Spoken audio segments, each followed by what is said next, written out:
सबको नमस्कार। आप सभी को ऐसे हिंदी टीचिंग टीवी की ओर से स्वागत सुस्वागत। प्यारे बच्चों, आप लोगों को 2 दिन से जहाँ पहिया है नामक 8th ग्रेड हिंदी लेसन पढ़ा रहा हूँ। आज पार्ट 3 के बारे में बात करने वाला हूँ। जो लड़कियाँ साइकिल चलाना सीखती हैं, जो लड़कियाँ अपने आप पर निर्भर रखती हैं, जो लड़कियाँ जो काम करना चाहती हैं, ऐसे चीज़ों के बारे में, ऐसे लड़कियों के बारे में, जैसा कि ये तमिलनाडु में जो पुडुकोट्टाई जो डिस्ट्रिक्ट है, उस डिस्ट्रिक्ट के महिलाओं के बारे में ना जात है ना पात है, कुछ है। सब मिलकर एक ऐतिहासिक दिन बनाए हैं उन्होंने। सब लोग मजदूरी लोगों से लेकर, जिस तरह से कॉलेज को जाने वाले बच्चों से लेकर, लड़कियों से लेकर स्कूल को जाने वाले लड़कियों तक, हर तरह से मजदूरी, टीचर्स भी उसी साइकिलों पे जाते थे। बच्चों में कहने का मतलब यह है कि जो कुछ भी करना है, जो कुछ भी कहना है, जो लोग आत्मनिर्भर के साथ, आत्माभिमान के साथ जब रुक टिक जाते हैं, आगे बढ़ जाते हैं, औरत भी क्यों ना हो और दूसरा कोई भी क्यों ना हो, लड़की भी क्यों ना हो, उनके साथ हमेशा दुनिया ठहरे रहता है।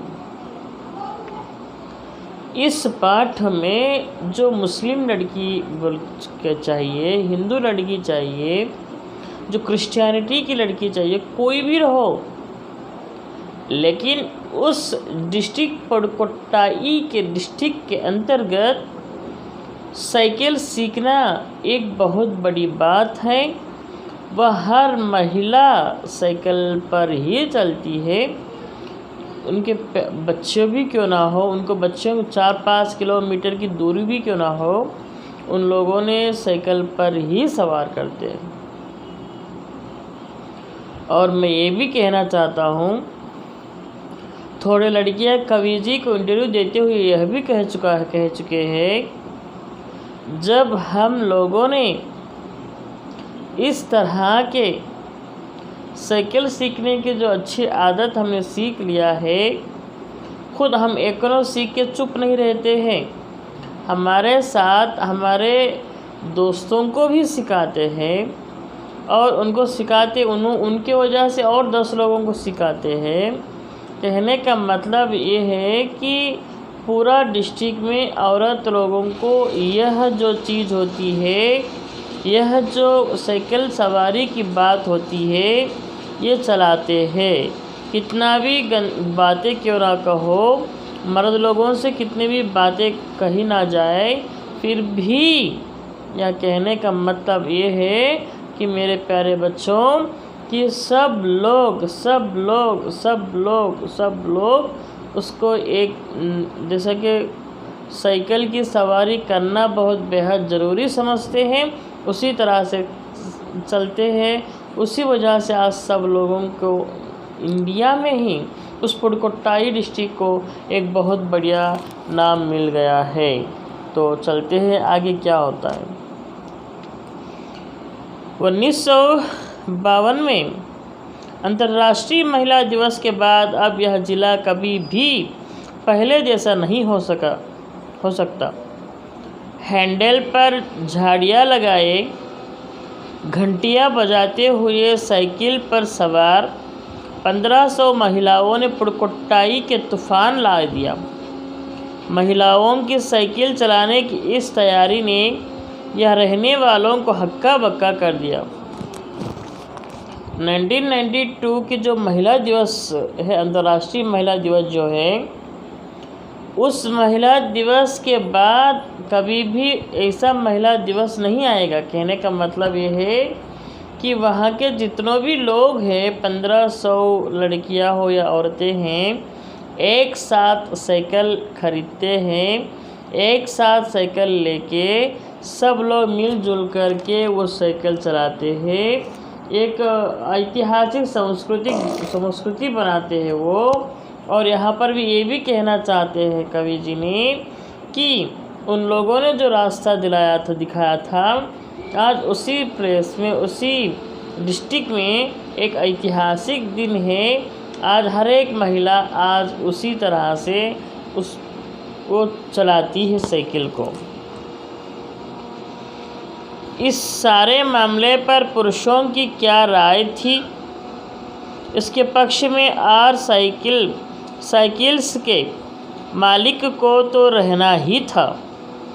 इस अकेले डीलर के यहाँ लेडीज़ साइकिल की बिक्री में साल भर के अंदर काफ़ी वृद्धि हुई।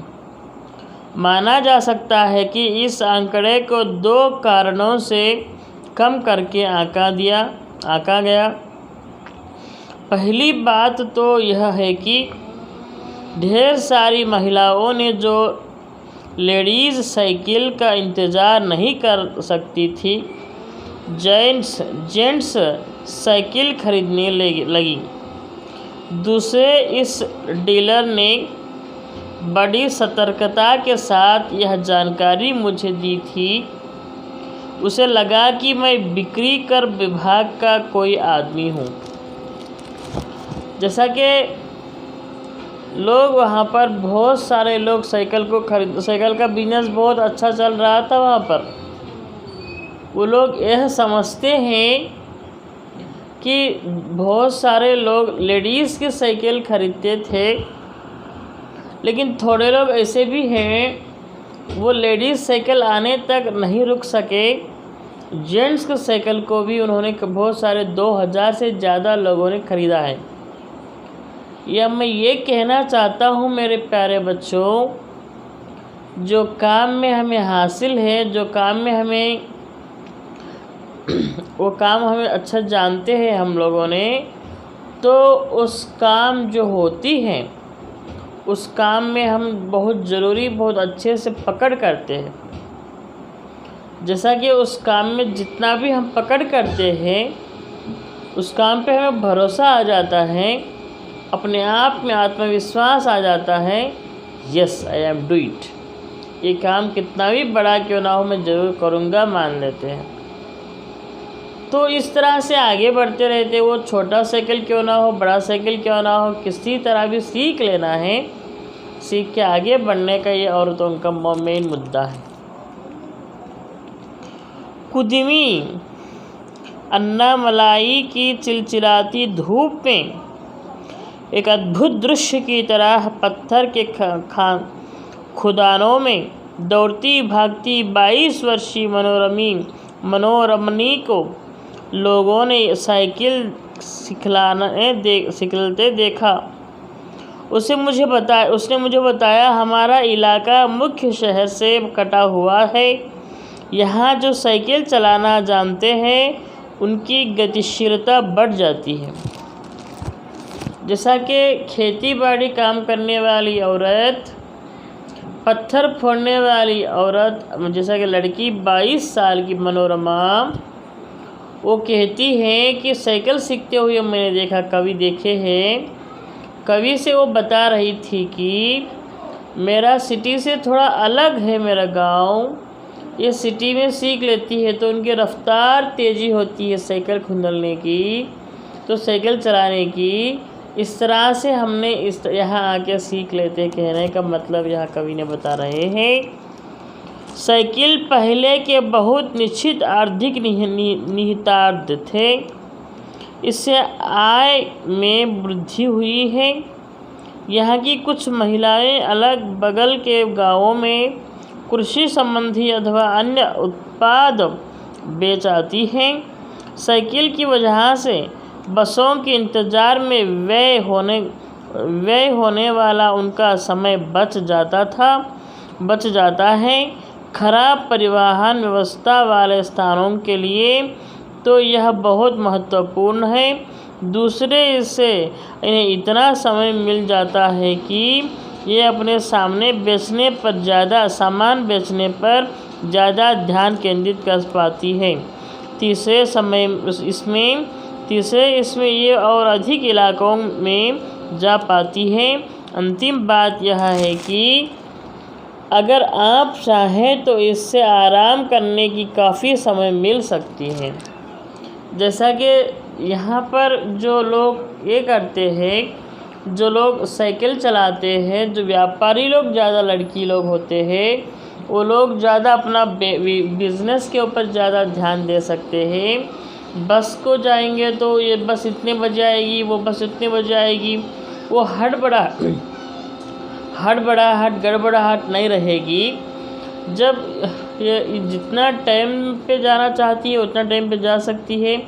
ये जो अपना सामान को बेच सकती है आराम से, जितने इलाके में जाना चाहती है उतने इलाके में ये जा सकती है। वहाँ पर इनका जो काम कहना है, जो बेचना था, वो बेच कर आ सकती है। इस तरह से देखा जाए तो हर तरह से, हर किस्म से भी ये साइकिल चलाने वाले का जो तरीका होता है, टाइम भी बच पाता है। जितना बेचना है उतना बेच भी सकते हैं, जितना कमाना है उतना कमा भी सकते हैं, पूरी एरिया को कवर भी कर सकते हैं। जितना आराम करना है उतना आराम करके आसानी से वहाँ से निकल भी जा सकते हैं। देखो, साइकिल को सीखने से इतने बड़े लाभ हैं, आप लोग भी ज़रूर सीखिएगा मेरे प्यारे बच्चों। यह कहते हुए इस पाठ को आज यहाँ तक रोक देता हूँ। 3rd पार्ट हो गया है, कल 4th पार्ट को मैं पढ़ाऊँगा। हो सकता है तो कल होगा, नहीं तो और एक पार्ट होगा। आप लोगों को बहुत बहुत धन्यवाद अदा करना चाहता हूँ, थैंक यू अदा करना चाहता हूँ। मेरे ऐसे हिंदी टीचिंग टीवी चैनल को अल्लाह के फजल से आप लोग लाइक कर रहे हो, शेयर कर रहे हो, सब्सक्राइब कर रहे हो, इसलिए मैं आपको थैंक्स देते हुए, जो भी आपको डाउट्स आते हो ज़रूर मुझे बताइएगा। व्हाट्सएप या कमेंट में कमेंट करिएगा, उसको ज़रूर मैं उसका आंसर मैं दूंगा आप लोगों को। इस तरह से आज का लेसन यहाँ तक रोक देता हूँ। कल पार्ट 5 को देख लेते हैं, इस पार्ट को। जब तक मैं धन्यवाद चाहता हूँ, शुक्रिया अदा करता हूँ, थैंक यू कहता हूँ। शुक्रिया।